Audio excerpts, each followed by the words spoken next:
Assalamualaikum warahmatullahi wabarakatuh. Perkenalkan, nama saya Alvini Diasari, program studi manajemen di Universitas Teknokrat Indonesia dengan NPM 24481001P. Baiklah, di video kali ini saya akan menjelaskan tentang lembaga pembiayaan dalam kegiatan bisnis.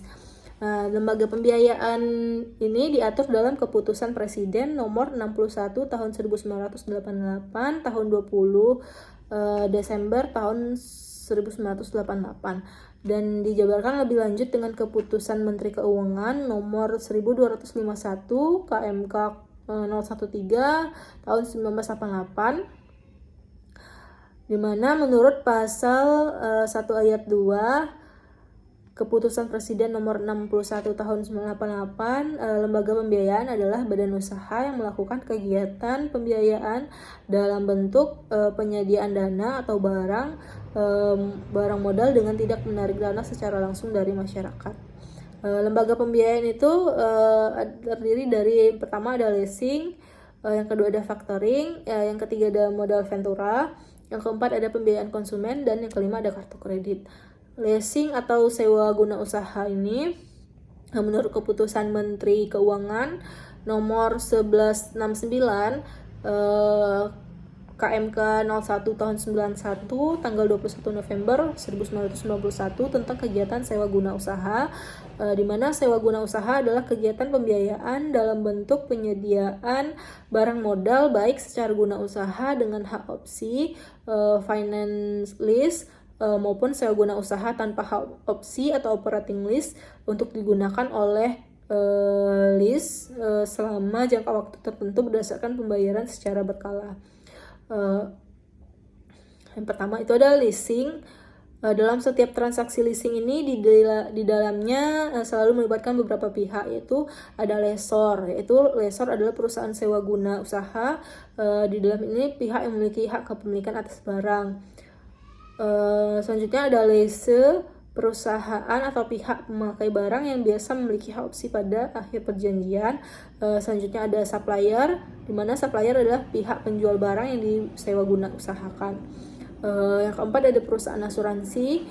Perusahaan asuransi ini adalah perusahaan yang memberikan jasa pertanggungan risiko, yang memberikan penggantian karena kerugian, kerusakan, biaya yang timbul, kehilangan keuntungan, atau tanggung jawab hukum kepada pihak ketiga yang mungkin diderita tertanggung oleh pemegang polis karena terjadinya suatu peristiwa. Ciri-ciri leasing adalah leasing merupakan suatu cara pembiayaan. Tentunya masih ada aspek-aspek yang lain pada leasing, namun segi pembiayaan adalah salah satu ciri utama. Yang kedua, biasanya ada hubungan jangka waktu dan masa kegunaan benda. Terus ada hak milik benda yang di-lease pada lessor. Selanjutnya ada benda yang menjadi objek leasing atau benda-benda yang digunakan dalam suatu perusahaan.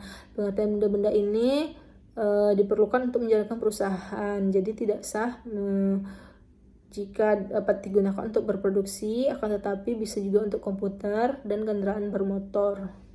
Untuk perjanjian leasing ini sendiri, itu ada jenis transaksi leasing, ada nama dan alamat masing-masing pihak, terus ada nama, jenis, tipe, dan lokasi penggunaan barang modal, terus ada harga, perolehan, nilai pembiayaan leasing, angsuran pokok pembiayaan, imbalan jasa leasing, nilai sisa, simpanan jaminan, dan ketentuan asuransi barang modal dan di-lease. Terus ada masa leasing, ada ketentuan mengenai pengakhiran leasing yang dipercepat, penetapan kerugian yang harus ditanggung leasing dalam hal barang modal yang di leasing dengan opsi hilang, rusak, atau tidak berfungsi karena sebab apapun. Nah, selanjutnya ada tanggung jawab para pihak atas barang modal yang dileasingkan. Perbedaan leasing dengan jenis perjanjian lain itu pertama ada perbedaan dengan jual beli. Penyerahan hak milik pada jual beli terjadi setelah pembeli membayar harga barang yang dibeli, sedangkan pada leasing penyerahan hak milik atas apabila leasing menggunakan hak opsinya. Jual beli adalah suatu jenis perjanjian nominatif yang bukan merupakan jenis lembaga pembiayaan, sedangkan leasing adalah jenis perjanjian inominatif yang merupakan lembaga pembiayaan. Terus ada perbedaan dengan sewa menyewa. Pada leasing ini masalah jangka waktu perjanjian merupakan fokus utama karena dengan berakhirnya jangka waktu leasing diberikan hak opsi. Sementara pada sewa menyewa masalah waktu bukan menjadi fokus utama. Nah, sewa merupakan jenis perjanjian nominatif, yaitu suatu jenis perjanjian yang diatur dalam KUH Perdata. Sementara leasing adalah suatu jenis perjanjian inominatif yang disebut sebagai salah satu lembaga pembiayaan badan usaha. Para pihak dalam leasing ini adalah badan usaha, sedangkan dalam sewa menyewa para pihak perorangan.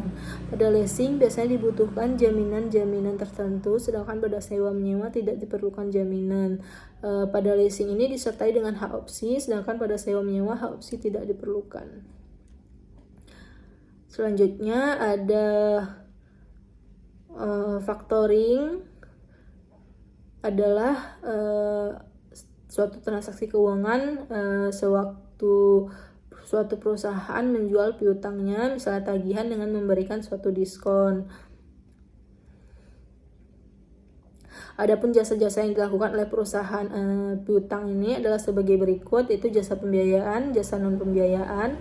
Nah, dalam jasa non pembiayaan ini kegiatan dilakukan ini meliputi pemberian jasa pengelolaan administratif kredit.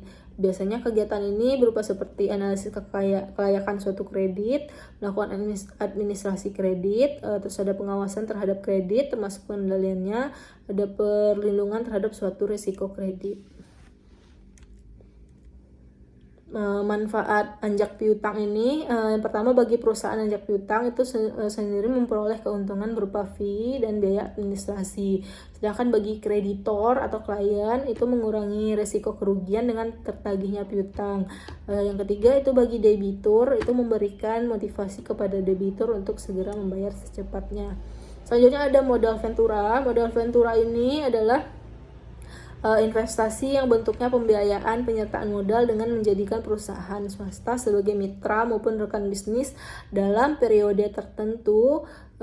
Biasanya modal ventura ini akan diberikan dalam bentuk uang tunai kemudian ditukar menggunakan sejumlah saham pada perusahaan mitra bisnis. Dasar hukum modal ventura ini dijelaskan dalam Kepres nomor 61 tahun 98 tentang lembaga pembiayaan serta Kepmenko nomor 1251 tahun 98 tentang ketentuan dan prosedur pelaksanaan lembaga pembiayaan.